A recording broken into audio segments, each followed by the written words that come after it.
Hello everybody, nice to see you. Nice here, isn't it? Look, sitting here, strong breeze, lovely warm day, middle of summer.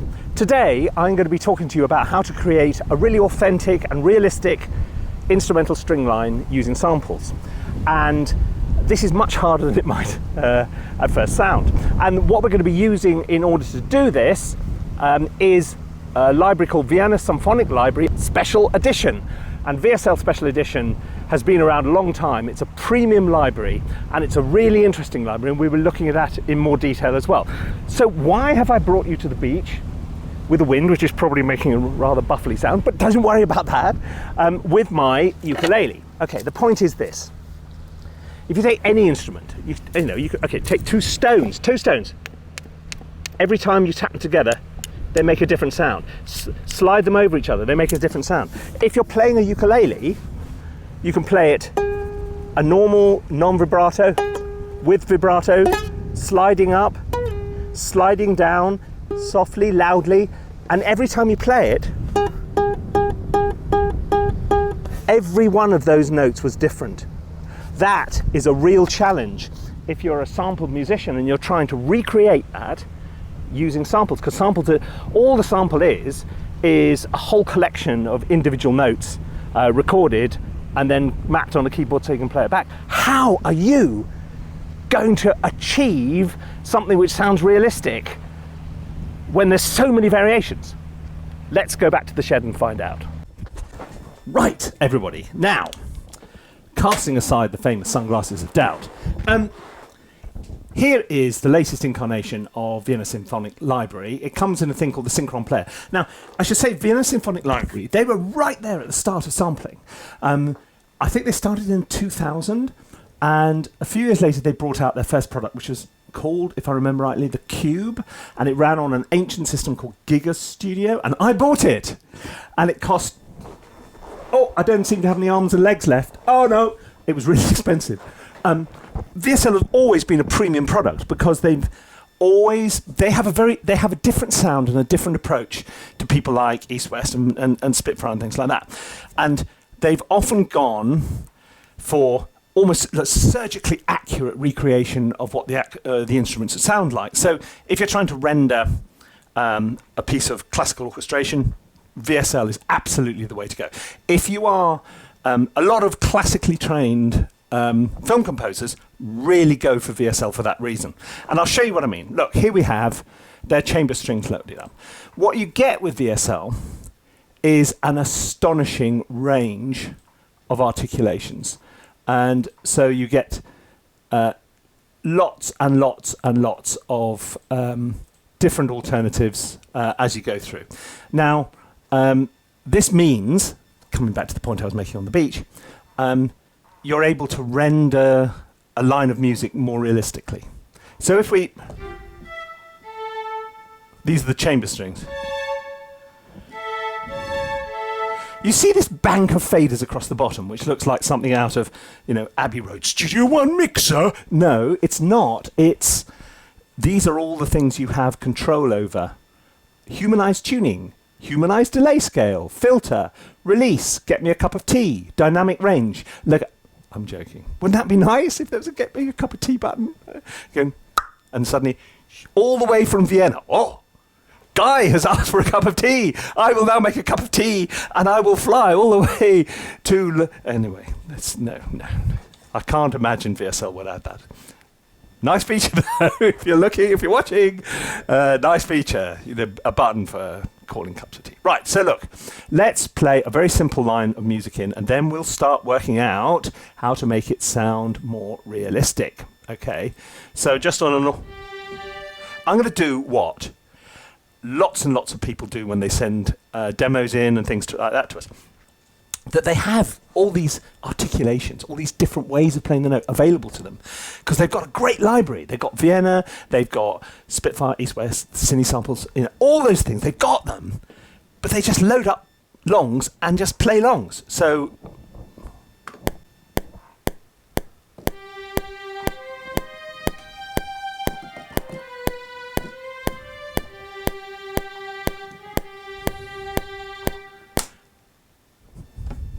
I don't know either. I have no idea. So, you've got that piece there. Piece. No.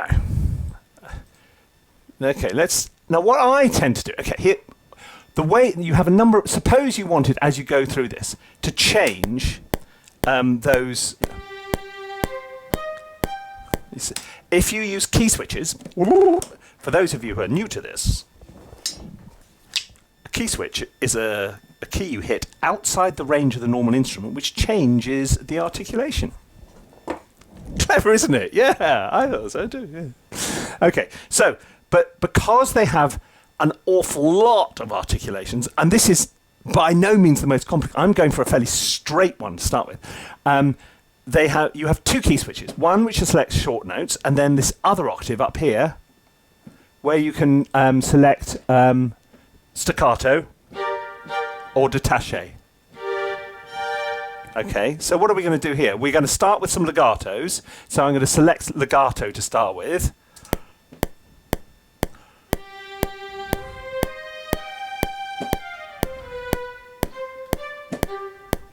You see the way this works. Now, you can also see trying to play in these things in real time is very stressful, because as discussed in, when was it? Which video did we do? Well, the one I was in Italy, where I could play everything perfectly until I pushed the red button, and then I just fell to pieces like a snowman in the middle of summer. That's pretty much me most of the... No, it's actually quite hard to do that. Just before I go any further, here's a word from that which I laughingly call our sponsor. Learn music theory. It's fun, practical, and packed with clear explanations. A video course that will show you how music really works. Pitch, keys and scales, chord progressions and written notation, all explained in a clear, easy to understand way. Learn music theory. Quick, practical and fun. The way music theory should be. So there's a number of ways you can make this simpler. You can go in there and you can add it with the pencil when you edit the thing. So you go, oh, I'll draw that in. Or you can use things called expression maps, which are special ways of attaching a specific expression to each note, or articulation IDs if you happen to be in Logic. They're really great, but it means either setting them up yourself or going to the lovely people at Babylon Waves and buying their presets. So I'm going to assume you haven't got this. This is my way of doing it. If I'm working on something like this where I want something slightly complicated, I create a second MIDI track which controls the first one. So that one goes in on Synchron Player 1. Okay, let's put this one on Synchron Player 1. Now I can control the... so what we want to set up first of all is a legato, which is on a D, and the normal, which is on a C. So I'm going to play that in, right, like this. Now it'll be legato. Okay, now what about that last note? That one on the downbeat of 2. Why don't we go for something more marcato? Which is, where's marcato gone? Oh, dynamics. How about, is there a sforzando or something? Of course there is.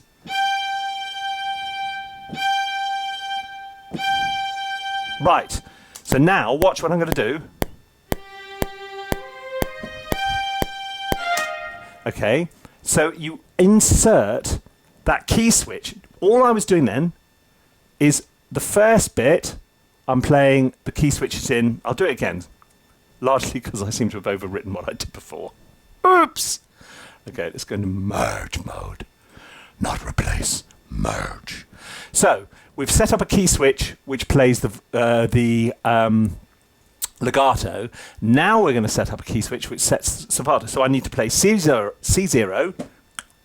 No, I don't. I need to play that one, D sharp, and I need to play the next octave up, C1, so that we get sforzato. Okay? Let's do it, team.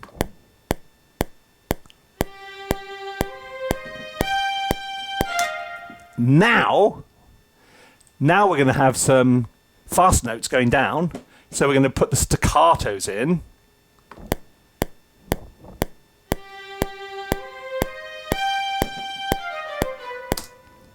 Okay, you see how this is working? Now you have to go in and start adjusting things, because that sforzato note is now standing out. It's standing out too much, so you've got to mix it down a bit. Oh, hang on. Go here, go here, go here. That's it. Even still standing out a bit. Again. No, go for it. Oh, hang on. It has to play the first one, or it's not going to. The first key switch.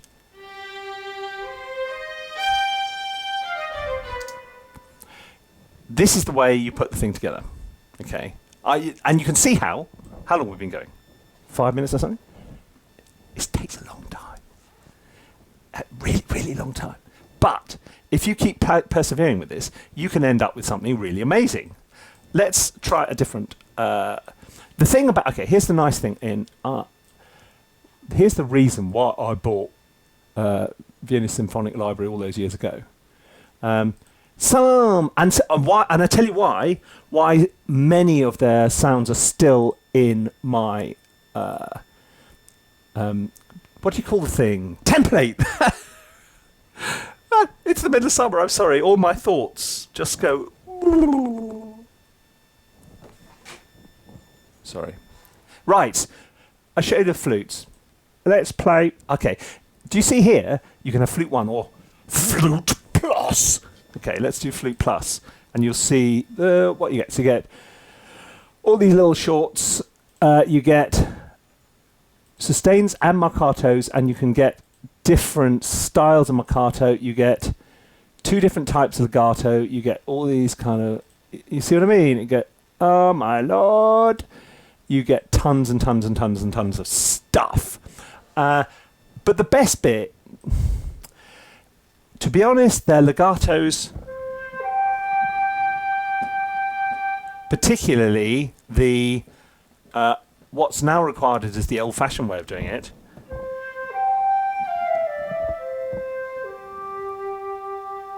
I keep on reaching out to John Williams' lawyers, don't I? I'm so sorry. Don't hurt me.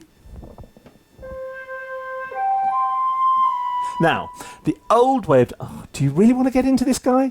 The old way of doing legato... Because what you're listening to there... is a sample. Then you're listening... They made this poor flautist go... Bo, bo, bo, bo, bo, bo, playing every interval. And so when you hit the next note... That one... What you're hearing imperceptibly is somebody's edited... So you've got the whoop bit of the legato and then the continuation note. How much time must that have taken? Is it any surprise it was both arms and both legs? Of course not. But the only downside, that way of doing it sounds absolutely beautiful. The only downside of that system is that note doesn't go on forever. Listen. Oh! It ran out. So you've got an alternative one, which is legato sus.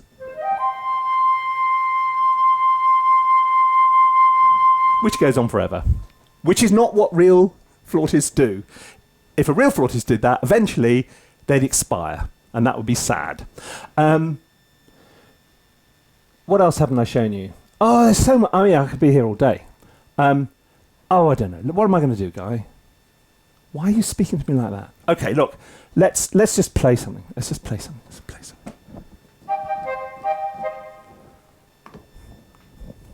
Where's the click gone?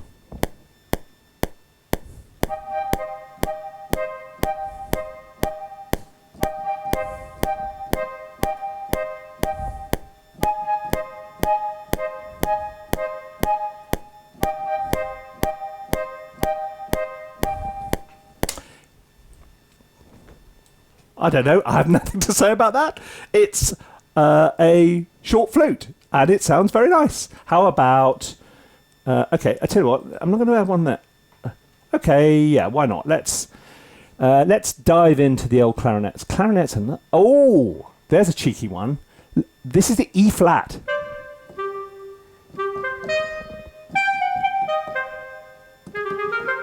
Which is absolutely bee's knees. I love it. Because it's, okay, let me show you the difference. Here's the B flat.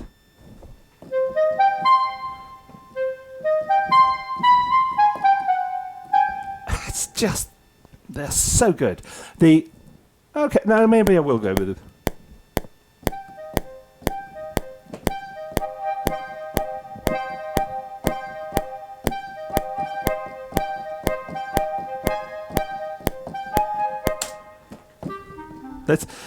Rule 1, do not put your two competing lines in the same octave because they will merge together and sound like a pile of poo.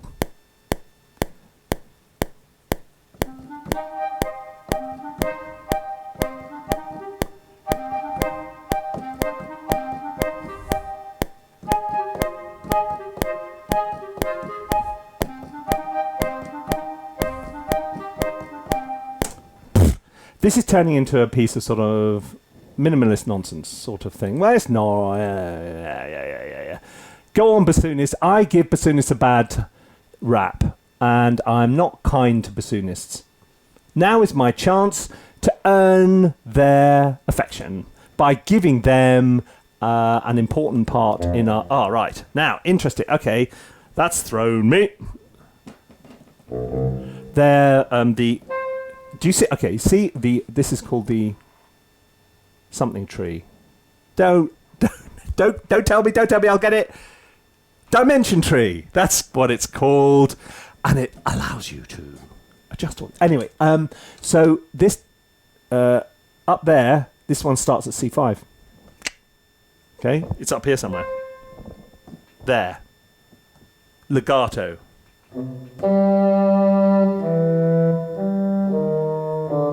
That's really nice. Let's have that.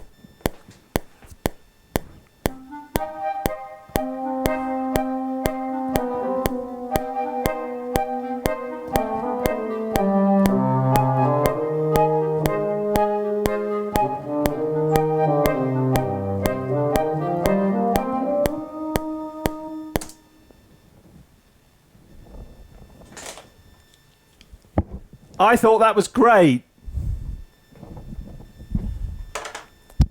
Cut. Do it again.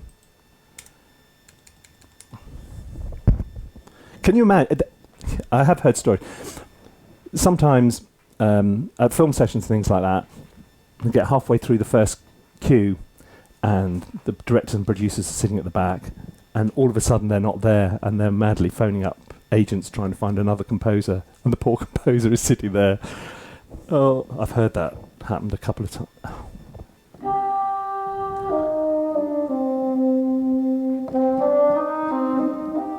Oh, you can't take on John Williams' lawyers and Stravinsky or Prokofiev? Prokofiev Jazz Suite in the same video. Oh, yes, you can.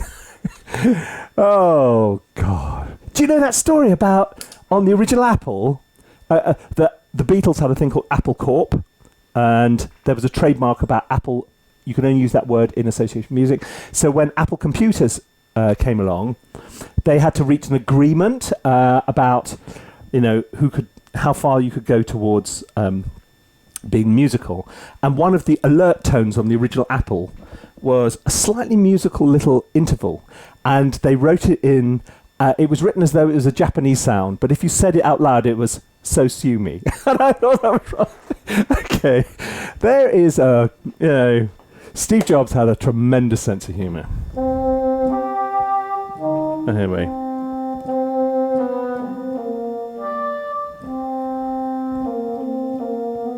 Okay. We're going to do it again.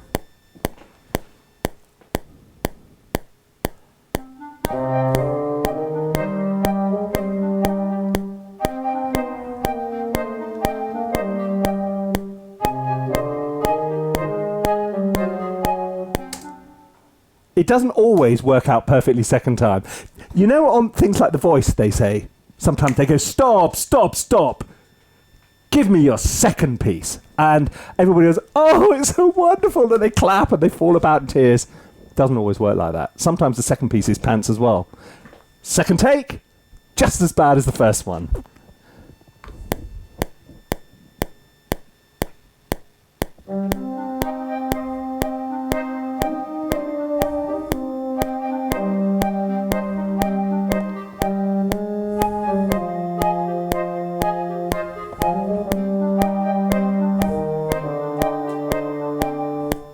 That was all right.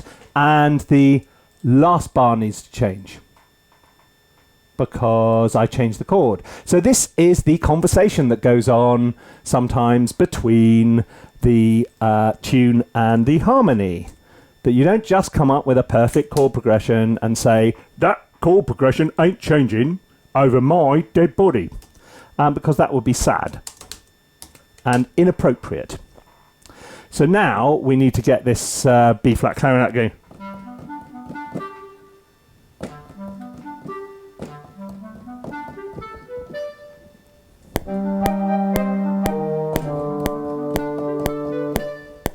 And now we want to do a little harmony run on the flute. So we're going...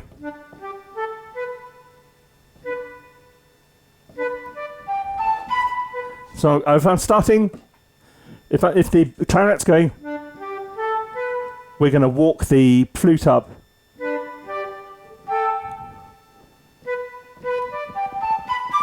Let's try that. You can...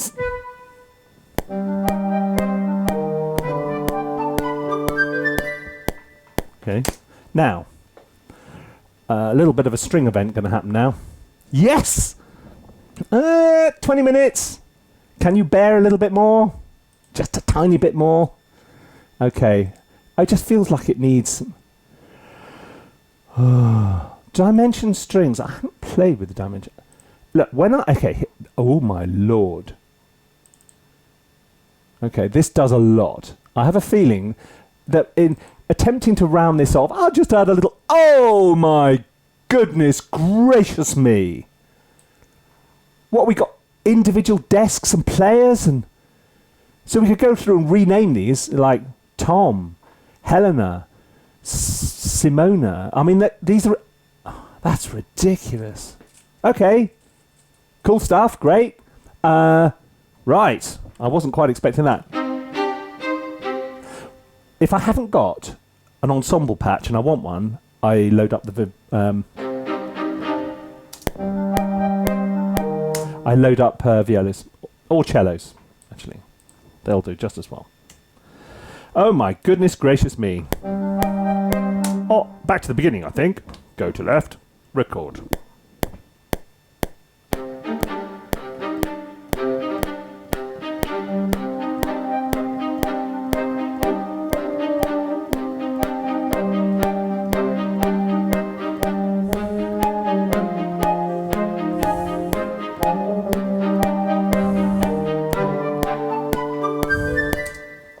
That might work.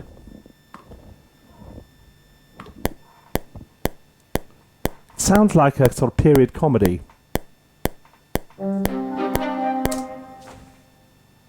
There's nothing more disappointing in life than waiting for 2 bars, counting, and then screwing up the first note. Well, you say it as though it's somebody else's fault, Guy. You know, I mean, look around the shed. Anybody else to blame? Obviously not. Right.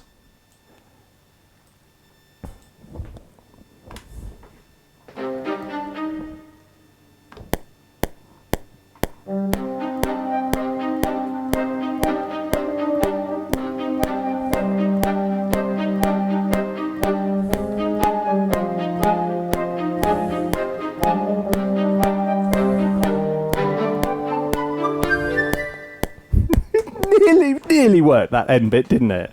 I mean, it was getting there, but it didn't quite cut the mustard.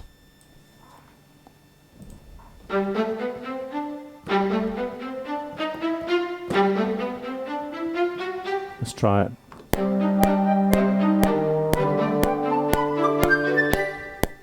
Right. Done. Last addition. You've heard me say that before. I'm just hearing... No, now we're in this extraordinary world of dimension strings. Okay, I want some shorts here. What can I have? Give me some... Ooh, how about some pizza? Oh yes, I'll go with that.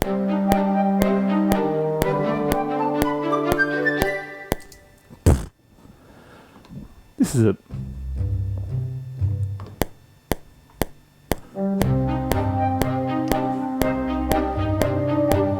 Oh, that's better.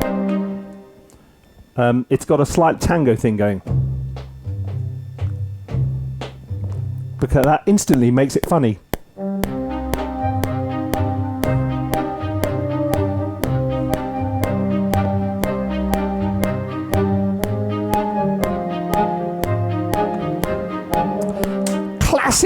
Classic mistake.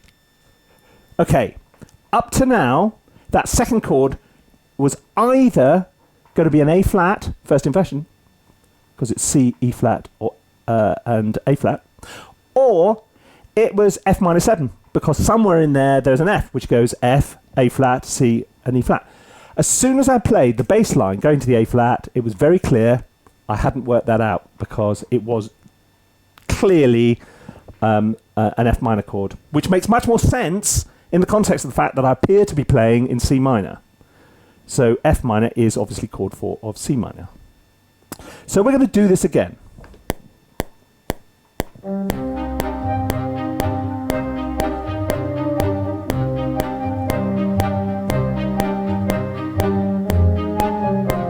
Better?